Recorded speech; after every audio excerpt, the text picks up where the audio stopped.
Un grand merci à tous les abonnés de Tariq Ngango officiel. Vous êtes partout dans le monde entier. Ça a toujours été un grand plaisir pour nous. À chaque fois que nous nous retrouvons devant vous pour vous informer des actualités culturelles de la République démocratique du Congo. Vous savez très bien que les actualités restent dominées par ces grands événements qui a eu lieu le week-end dernier, le samedi 4 avril à Paris, Accor Arena, les concerts de fête. Régola, jusqu'à présent, ces concerts fait parler. Ça fait couler beaucoup d'encre et salive, je vous dis. Merci à tous, vraiment, vous a branché en ce moment. Comprenez, nous sommes en direct. Merci à tous vos souteneurs à Tariq Ngango et la grande équipe. Il y a Tariq Ngango officiel. Je dis un grand merci à Alain Kembela, garçon de disque, et Papa Ninel. Un grand merci à ma Bernice Kifaya, Maman Arlo Matumbongo, Maman Diwembo. Bambote Nabino tout Fabrice Mbe à l'international, je te salue. Merci à vous tous. Nous sommes en direct de Kinshasa, capitale de la République démocratique du Congo. On va vous informer de cette actualité où est Panzani qui est orchestre et affaires et Panzani, musicien Kimi. Nous on est là pour vous rassurer, pour vous informer, pour vous donner des bonnes informations, des informations très précises et puis concrètes. Vraiment, merci beaucoup Nabino, vous prêtez qu'à ma une attention. Boyoka, Biso. Après la reçue de ces grands événements, au niveau il y a Accor Arena le samedi dernier, 20 300 places. L'artiste a réussi à faire le maximum.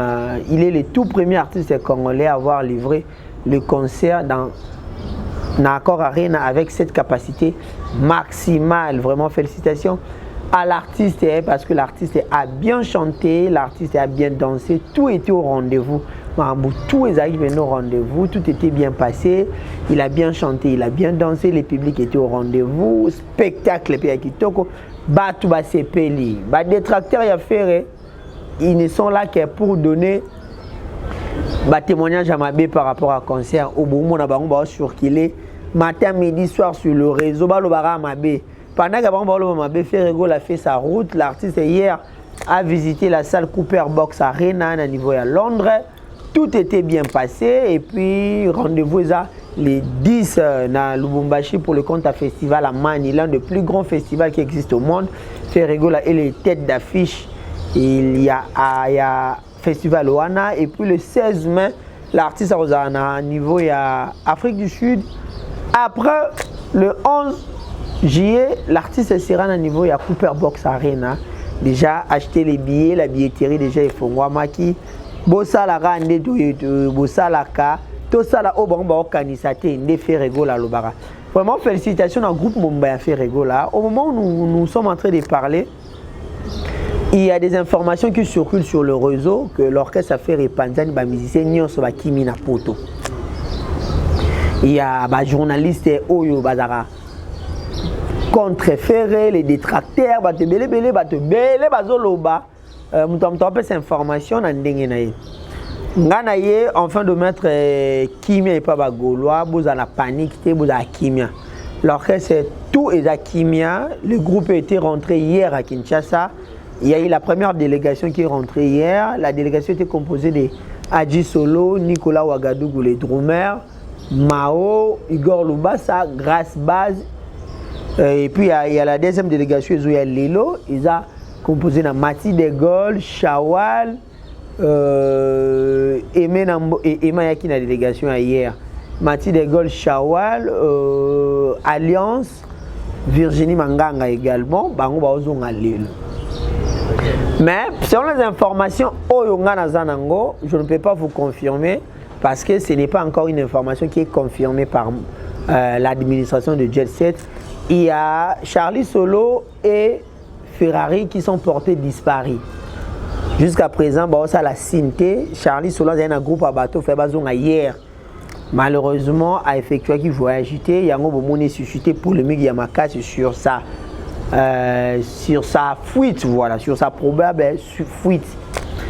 Donc, Charlie Solo et puis Ferrari a un groupe à bateau fait bazon à Lelo. Jusqu'à présent, il n'y a pas ça la Cinté. Mon internet est ningan mamba faire ningsa non kamakam. Mais moi là on a encore ça ba Gaulois, na ba Gauloise il y a monde entier tous à Kimia. to panika na mambo ezanga tina te. Parce que Ferrego là, il a commencé son orchestre depuis 2006. Presque tout abana bango orchestre tilelo azala na bango te. C'est aux de Ngwanzo Matrak, Patrick Ngwanzo Akima na Bers na Zenith. Tozi ba envie mayonnaise, ozi ba patou makela, ozi ba jus d'orange, ozi ba papa soda. Baza e belé ba travailler na faire ne bandeli. Aujourd'hui bazala na faire été. C'est toye ba vibration ba mpema, ba chikito, ba nani susu ba Nicodème, baza e belé ils ont été avec Ferré. Baza na faire été mais Ferré continue sa route. Ferré ça va toujours Moussa en tant que grand artiste. Il continue d'émerveiller la musique congolaise, il continue d'honorer la culture congolaise. Lui, il travaille. Ba mission pe bazana faire lelo oyo. Toro cité bango nyonso tout ba Diegol, ba Igor Lubasa, ba Shawal, ba Mao, bango nyonso tout. Muta kozana faire éternellement azate. Faire azalo le roi bis. Bango ba le roi ba client, muta mutano kitana rena ye. Soka rena ye kit ekoki akiti. C'est ça. C'est pour mon été, to bomanzo to te faire render yende. La seule personne qui est irremplaçable, c'est Ferré. Tout au Vatican baza remplaçable, tout le monde est remplaçable sauf Ferré. Ce qui fait Razate Jet n'existera plus. La preuve année, on va un exemple là-bas orchestre. Papa Mbazara soute vive la musique ezara soute ba mekao vive la boy et simbate. Kester azara soute ba mekao Kester voir même article album dizismi et bimate parce que lui-même nesi axali soute koufi. Aujourd'hui par exemple à Pépé Kalé ba taboulé exemple les a grandiose les a belé. Papa Lutumba kuta kufa tikela manda orchestre ti lo manda kokate. Donc c'est pour vous dire que faire render toi na besoin. La seule personne oyo Lélo sera jeté l'éponge. Tu vas regretter. Ah, les padres, yé moura faire. Tant que y a Zali, ton causala toujours bagolo, bon continuer toujours qu'on vivre. Donc faire un dans la force à ma ramignon surtout. Charlie Solo, c'est le maître de la guitare. Je suis en train d'inventer, louer les côtés professionnels puis artistiques de Charlie Solo. Maître de la guitare, il a presque tout le répertoire. Il y a Jet Set, c'est lui le métronome. Il y a Jet Set sur le plan instrumentiste. C'est la personne à qui confiance à faire les Akaminge Panaï.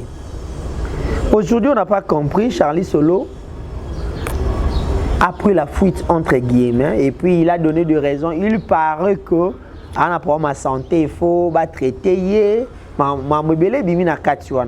Il y a des questions que certaines personnes sont en train de se poser. Yango bango, ba malade yango yakaka so ba na poto. C'est comme les prisonniers politiques. Les bandas za bien sûr ba na prison comme malade. Dès mon ba musicien congolais, s'il veut créer un prétexte moboué oh naza malade.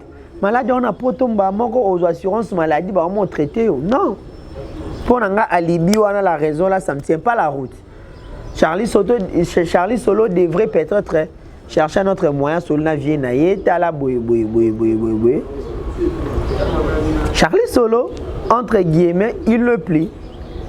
À Sali, abandon de poste, de mon Ferrari. Batebele Babi Ferrari, ça ne pose pas problème parce que Ferrari a chanteur, facilement. Mais Charlie Solo, ça pose problème. Mais départ à Charlie Solo, soit foutu à Charlie Solo, pour moi, il y a une main noire derrière ça. Je sais que vous allez me demander, Tariq, une main noire par rapport à Nengenini. Le départ de Charlie Solo, soit de la foute de Charlie Solo, soit de la disparition de Charlie Solo. Pour Nangaï, selon mes analyses, il y a une main noire derrière Yango. La main noire comment? Le concert à Accor à Rennes-Betami, samedi le 4, le concert a connu une grande réussite. Tout le monde en parle.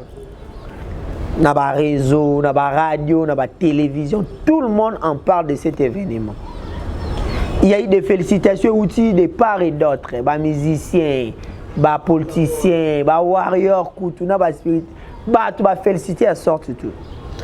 Après, tu as publication, oh, je vais vous mettre ça pour mon publication. Publication, il y a Roga Roga. Roga Roga qui publie. Félicitations à Charlie Solo, maître de la guitare. Accord Arena ex-Bercy, il a mis l'ambiance. Donc, pour Roga Roga, n'ayez pas félicitations, c'est pas faire. Il y a eu des félicitations à remettre et pas à Charlie Solo. Pour dire que Charlie Solo, c'est le maître, c'est grâce à lui que tout était bien passé. Même si Roga Roga, Bozandek na kilo ya kondimara ke merci faire félicitations à faire parce qu'il a fait un grand travail. Bino Boye, oui na sima Charlie Solo. Il n'y a aucun orchestre au monde, soit aucun groupe au Kundu le Betami va remercier guitariste. Non, ils ont raté. Va remercier les leaders parce que c'est lui le meneur de jeu, c'est lui le patron, c'est lui le chef, il aime ça la mamnios. Dans publication, dans cette publication, il peut y avoir un message caché.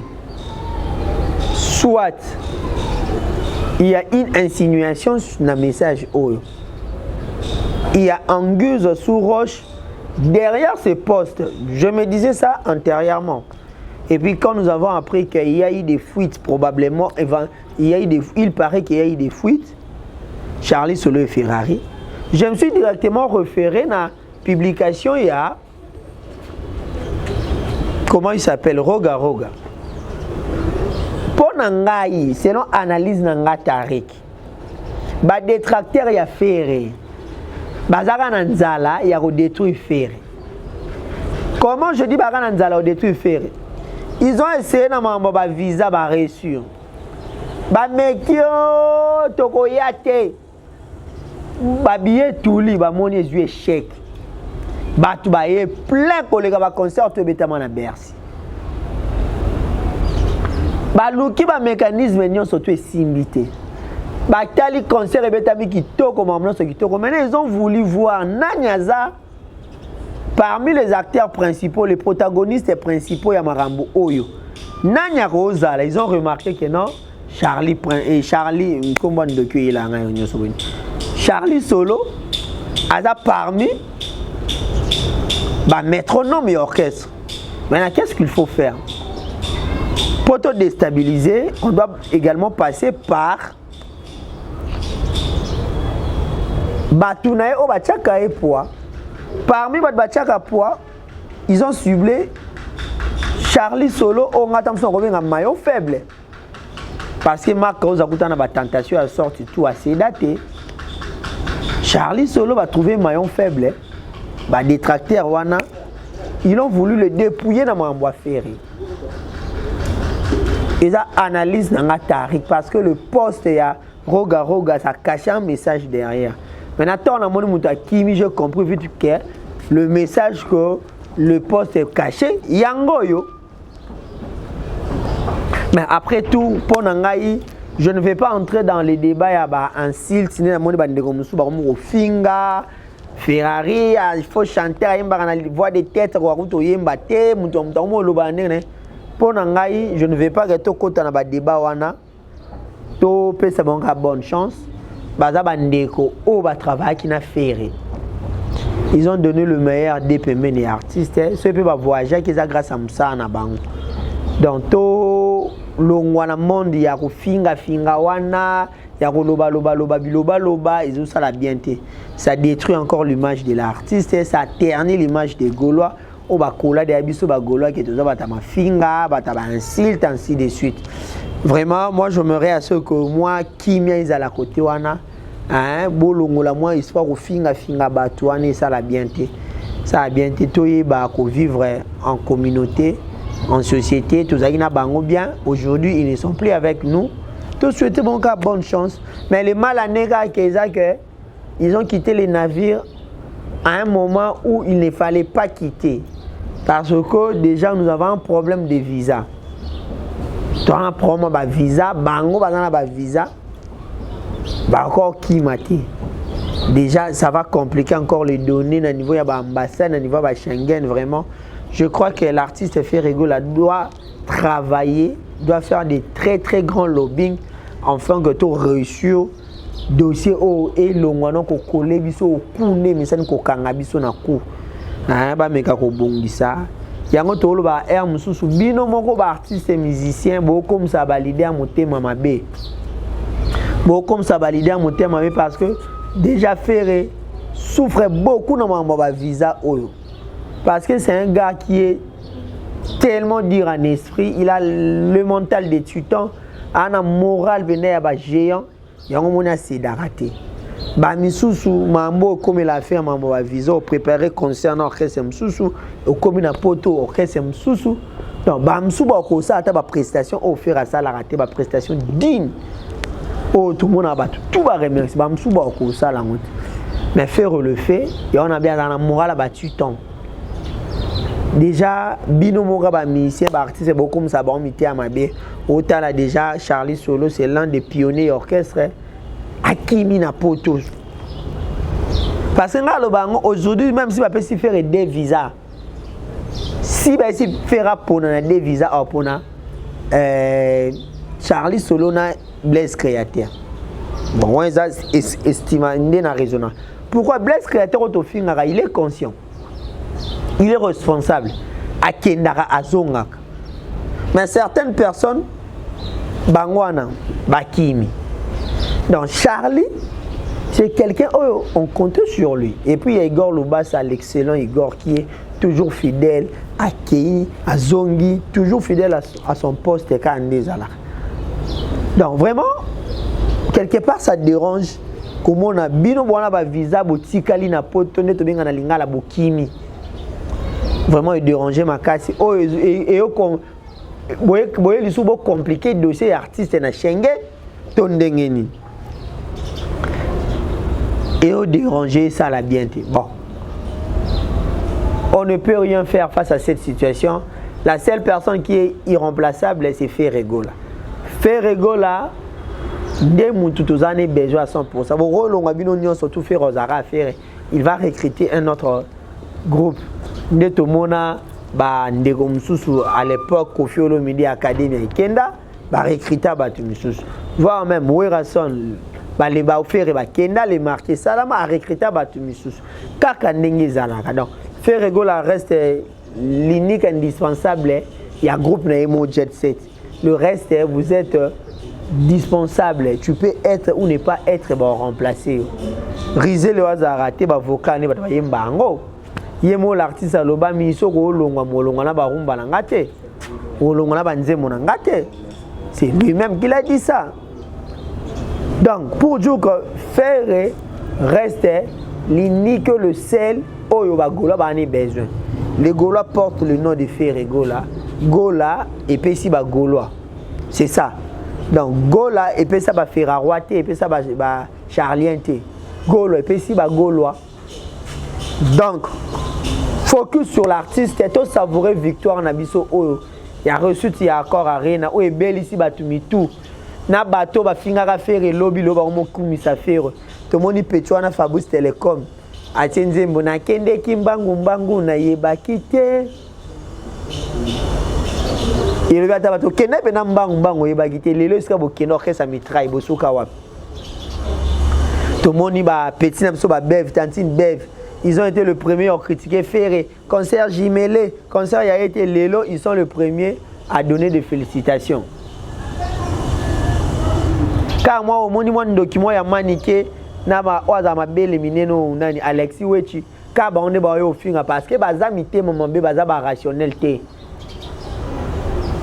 Et puis cette note moi no circulé boya au faire à fait 8200. Donc les Congolais ont monté à ma bé. Et puis Bakali au mis sous 5 heures à mon ambiente oh lui il passe à la télé pour dire de n'importe quoi dans combat faire. Ba monsieur Bakimi il a déjà commis bonne nouvelle Charlie Solo na Ferrari Bakimi. Yona Sabino on peut être bête mais pas dans cette façon. Donc même moralité moi maillé la mouki au bino nzamba pe ça va te boire na ngote. Tu peux te moquer de faire rigoler ba monsieur Bakimi mais au commis bonne nouvelle. À quoi bon yo mo pokima kofi na poto. Yo za parmi ba déchet bateau ba kima na poto. Mi sous 5 heures au munoko solo. Mais tu es le premier au fin à battre na TV. Na pekisa faire avec un zéro avec jalon de faire en ninga naï. Bon, ma gola proto vraiment. Mon père, bon ça n'est pas tout ça na Kinshasa na Charlie Prince. So gars fait faire ba bêti au penza. Il vient parler de Ferré comme si Ferré c'est son ami, en toute impolitesse. À tout fin, oh, comment ça va faire en gros, hein? Bagolo pour tout régler nos peu continuer, nous sommes régler Charlie. Ah. Balobi, mutuna orchestre na bango, ba supporter orchestre mi balete. One message à Wera. Siko Sankara au supporter maison mais à supporter F victime. Bomone sika mamwe sala bino oleki na TV toko ya te concert na bango ba billet tuli plein sikoyo biso ba golwa to passer au message concert na bino ya les 2 na les 3 les 4 G toko ya te surtout ya wera ne kutu fali kutu les 2 les 3 ans ba warrior na ba okende so wera wenge fera mela bino ba fan nyonso Tokoyate Piaka au na forêt nationale wana boyeba bon au téléphone tous à l'arabe to film. Donc c'est pour vous dire que motema mabe et ko souke lona motema. Mais pourquoi vous manifester ngo? Pour moi te botika na soni o tokoyate sali plein. Kutu elobata yampa kafi Sankaraza logola mutam sali promotion makasi ya concert encore arena faire c'est Sankara. Tango lobi tokoyate, OK. Bon. Ezamtaze malade abi na lakisai. Na sombi bien, ezamtaze na mbongo ta kia défi bien. Ezamtaze na programme oyata senga re maladie. Aye. Concert. Na ça ba tu mobondo za kopa ba goloa. Mobondo ya kopa ba goloa. Bota ba tutu ba beta faire vient seulement corriger. Fallait beta encore arena et faire ya corrigeant. Fallait habiter en il y a 13 cas avec des incendies d'ailleurs. Koto babuto ba perruque mais ferraillé pas à frappant 20 300 dans son entièreté. Batrou batika libanda. Stade des martyrs ndenge moko. Fallait ya betia sala retournement. Héritier ya salimpia ka ferraillé sali a renverser bango tout. Voir même commandant la police a boyi ba kocha batu. Batia nous atika libanda. Retour en Europe à faire rigole avec Adidas Arena, double salle, des jours plein à Genève Arena, terrain au Batu Bayakate. Ma bête, mais au moins, la zoba moi, il y a le lieu offert avec 5 ans na accord Arena. Il faut être malade, il faut monter à ma bête. Adidas Arena avait 2 jours, bon accord Arena avec 5 000. Voilà pour ma tibia, les tibias ne fonctionnent pas bien. Donc, beaucoup de quoi valer pili luana tike ferré avec 20 300. Aaron Dombolino pas bibana oyo piétier l'équipe nous bon dimaka gogo là bangon Dombolino. Ferré gola lentement, sûrement, il fait sa route. Il a commencé sa carrière solo en 2006-7. Avec un concert, il y a danger. Kinshasa, Brazza, Zambie, Lubumbashi, Équateur, Kisangani, Goma, Congo central, Bandundu, Kikwit. Il a fait le concert dans toute la République. À l'étranger, Brazzaville, Zambie, Angola, Afrique du Sud, à Tambol, Tanzanie, Côte d'Ivoire, Cameroun. À deux types de sentiments que l'artiste. Dans le niveau de Poto, à Bani en 2008-9, il a fait la tournée européenne, à Beta Rotterdam, à Beta Madeleine, à Betty concerne Hambourg en Allemagne, je sais. Élysée Montmartre, Zénith de Paris, Fermin combatté et dosé va concert. Le retour en Europe, double Adidas Arena, sold out dans 3 jours, Genève Arena, ING Arena, Claridge, concert VIP à Bruxelles, ING Arena, aujourd'hui Accor Arena. Le 11 juillet, ça sera le tour de Cooper Box Arena. Après Cooper Box Arena, il y aura de nouvelles dates qui seront dévoilées. C'est-à-dire l'artiste carrière naïsa rose. Carrière au fur et à mesure, ba carrière au héritier, ba Luka, ba carrière oyo, ba manda ba Luka, ba carrière oyo, et belé ba Luka en toute franchise, en toute rationalité, c'est le faire et Fally qui ont une carrière dorée dans minute haut. En dehors de nos vieux, on va déjà passer en danger. Quoi, ba Wera, ba Jibe, ba Kofi, ba Ngotolongo libango. Na génération, na nenga qui les lots même ba vieux na ba Kokate, c'est faire et Fally qui ont une carrière dorée. Ils ont un cursus doré. Ota Fally Koto Accor Arena, ING Arena, Paris La Défense. Aujourd'hui, Orbita Stade Défense, c'est ça. Ferré Koto Tali Double Adidas Arena, Genève Arena, ING Arena, Accor Arena, Stade des Martyrs. Le prochain concert est à Cooper Box Arena. C'est ça. Pas de bonne carrière, mais hôtel à côté héritier a payé pour habiter à ça la 5000 places au Dôme de Paris. Azo souffrir. Zénith y a un billet qui est camarade. Et nous avons bien mon promotion. Donc pour Djoko, Ferré est tranquillement dans son coin. Osa Moussa na qui toko bien. Bino bo souffrir dans ma belé. Au bloqué visa yuna qui a béti à concert. Bon ça là que ba mise ba kima ya qui a béti ba détracteur au sali que Charlie longa tu ebi na biso bino.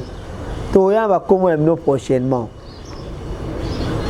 Jet set au grand complet bango tout bazar. Sauf qu'à Kenen Sibino, Charlie Solo et puis Ferrari des mois bazar incertain. Mais on aura plus de détails dans les prochaines émissions. Toyo confirmé parce que na confirmé bino na noté na bi isa ba probabilité peneza na quantité certitude des até ben incertitude des a toya ko yebisa bino ngo dans les prochaines émissions même si peut ba kimi Jet Set au Tkaka Jet Set parce que la seule personne qui est irremplaçable dans Jet Set c'est Ferrego là. Merci na bandeko tout obo soutenaka ngai bo pesa nga ba conseil wana moni ndeko na ngai El Padre Makatele les tout puissants. Bon retour chez vous à Bruxelles en Belgique. Le week-end a été long avec Ferrego là, tout était bien passé mais merci beaucoup à vous El Padre Makatele na ba conseil na ba assistance ou assistant Rabiso vraiment merci beaucoup à vous. Arlo Matumbongo yevele à Bruxelloise qui Paris azongaki déjà. Merci beaucoup à vous. Ma Bernice Kifaya, Mama di Wembo Beton. Bambote no bambote na mama tout bolinga tari kenga mama Yvette Luzayamo. Depuis Paris, je vous salue. Ba mère na biso tout bo soutenir biso. Bo continuer ko soutenir Tariq, bo continuer soutenir Jet Set, orchestre na bino. Bato bo mena saka ba fan. Botika. Il y a la petite Graciana ça va vidéo na TikTok. Bon mo menacer botika bo beta musique botika ba menace. Merci beaucoup à tous, ça a été un grand plaisir pour moi de vous savoir très nombreux. Tariq Ngango officiel est là, abonnez-vous massivement pour continuer et ça ira bien. On se voit prochainement. Le numéro est affiché au bas de l'écran.